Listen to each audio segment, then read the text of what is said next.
Hello, everyone. This is Keith Robinson, Executive Vice President with Better Homes and Gardens, Mason-McDuffie, and thanks for tuning in to our short-form radio show. That's exactly what it is. Okay, good, Because honestly, some people misunderstand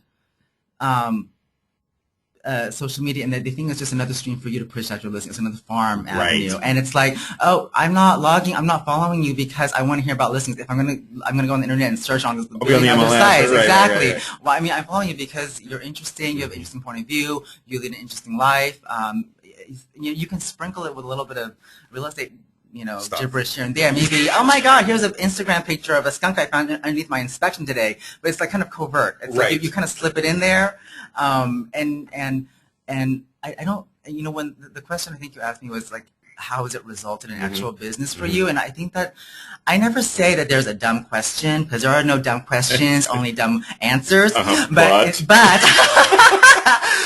I think that the way that it was phrased, and you didn't intend to phrase it that way, but I think the way it was phrased, it's indicative of an older mode of advertising mindset, meaning, okay, I have these addresses, I'm going to pull this farm from the title company, and then I'm going to spam. I'm going to spam them out in the next 2 weeks, and if I get 1 or 2 listings in a week or something, then that's it's not about that. Sure. You're casting out a wide net, and you're kind of you're cementing your brand. You're extending yourself to the community and to the cyber sphere world. Exactly. So that when some people do find out about you, they're not just looking at your website, because that is so 2000 and late. Okay, just having a website is just it's like, please give me a break. Who doesn't have a website nowadays, right? They want to know that you're in it to win it. You're doing it, and so they're gonna vet you.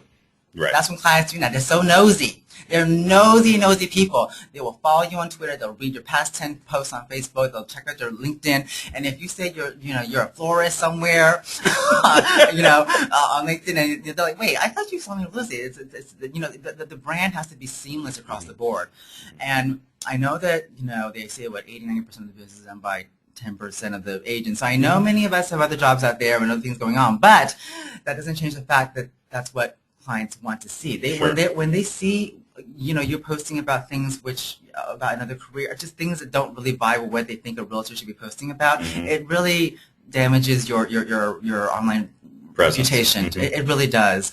And unfortunately, or fortunately, I mean, that's the way the world is moving, and that's what clients expect. And so, to not harness that, why people, I think agents get scared. Say, okay, fine. Well, I'm not going to post anything now. I'm just going to be totally off the grid. Right. Well, that's even worse then, because then no one's going to find you. Right. And when no one finds you, if you don't have an online identity, people think you don't exist. Right. And that's the worst thing in the world. So it's like you have to go. You just have to go with it and embrace it. I think what I really want to echo what you said, because again, I have a lot of Facebook friends, and most of them are in the real estate community, and I know they have right intention, but telling me about your open house and giving me the address. Boring. Yeah. It's like hide. Right. Or, okay, I mean, maybe I'll like it because I'm glad you had an open house, but, I actually probably enjoy seeing those more than the average bear, because most of our friends are agents that work for us, and I'm happy that they're out there and doing business. But if you aren't me, your mom might care, and your significant other might care, but everybody else kind of. So I love the way you said the skunk under the open house on inspection. Make it organic. An agent I know, she posted a picture of a permit from 1932 that she found in the electric box, and took a picture and posted it on Facebook. Those are ways that you can take the business, right, and make it. We do really interesting stuff. And the most interesting thing we do is not an open house. That is not the most interesting thing we experience every day. So find those things that happen in your business that are interesting, and then communicate that to your legions of followers. Exactly. So you've just finished listening to our short-form radio show. If you want to hear the whole show, you've got to tune in on Monday mornings at 10 a.m. Look forward to seeing you there.